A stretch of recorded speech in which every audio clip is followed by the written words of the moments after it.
All right, welcome back. Sorry about the delay in the videos. I have to listen to parts, but I had to go get some stuffing.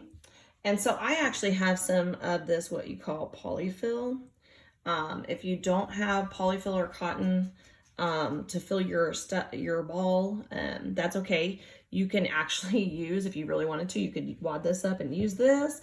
You could put this inside it to help fill it up. You could also just do like some stuff paper, like take some paper towels and wad them up, tissue paper, anything that you can think of to stuff it. But again, I have this polyfill, so I'm gonna go ahead and stuff it. So I just get like a little ball here and I'm gonna push it in. And I think it could use a little bit more, so I'm gonna add a little more. So I'm gonna stuff it. I like to stuff it really full, so it looks pretty good. Maybe just a little tiny bit more. All right. So now I have stuffed the sock, okay? And you can see now it's starting to look like a ball, right? Okay, so let me get this out of the way. Don't make too much of a mess. And what I'm gonna do is I'm gonna take another knotted needle. I've already knotted it. And again, I'm going from the inside of my project. So I'm going inside first. So again, to hide that knot, here it comes, because that's a big knot and it's kind of ugly, so we don't want that to show. All right, now I'm gonna do the same thing I was doing before, where I'm going in, out, in, out, right, like that. And then I'm gonna pull. And this is what I'm gonna do, again, all the way around, just like I did with the last side. Pull. So in, out, pull, in, out. It's just a little bit harder because it's got fluff in it, so it kind of wants to fall out a little bit. If it starts to fall out, that's okay. Just kind of tuck it back in. You can even wait till the end if you want to kind of add that little bit that comes out back in. And we are almost there, a couple more stitches and we'll have it. And then we'll do that gathering again and we will see what happens. So here's my last grouping. So pull. All right, so we're gonna do the same thing we did before where we kind of pull on it and I have to push my fluff down.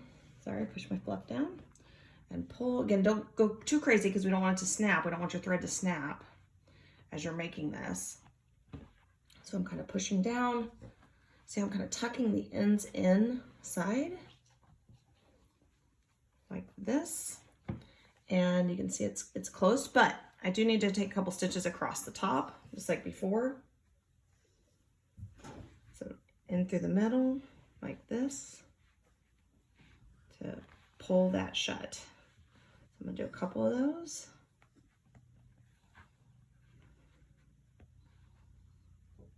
Through the middle.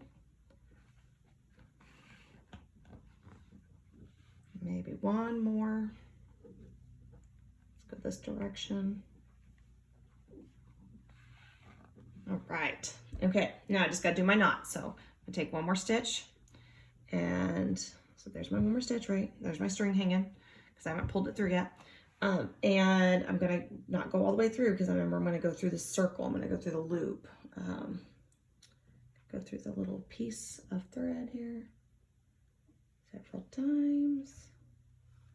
And then we'll pull. Here we'll go our knot. Need to pull it down just a little bit more. Get it closer. Nice and snug.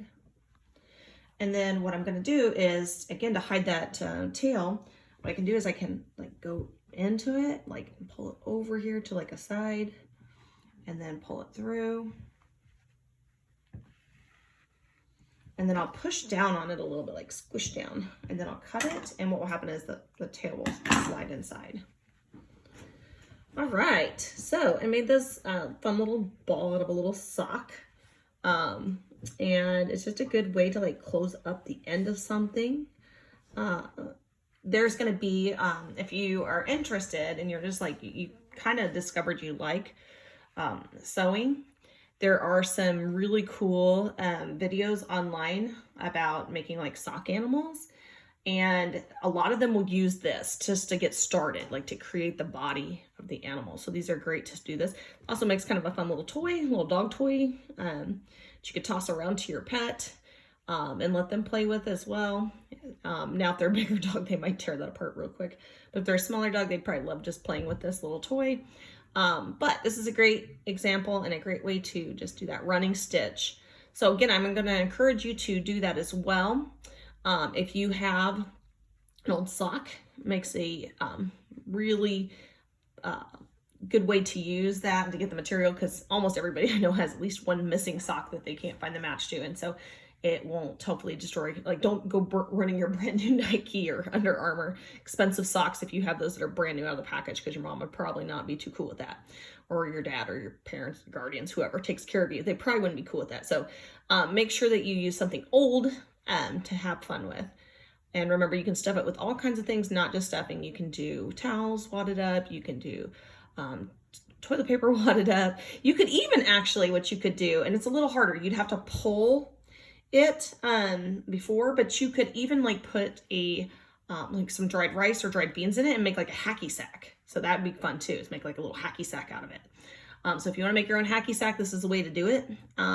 Just fill it with beans or rice instead. All right, guys, hopefully you have a good time trying this out and you don't find it too difficult. I will talk to y'all later. Bye.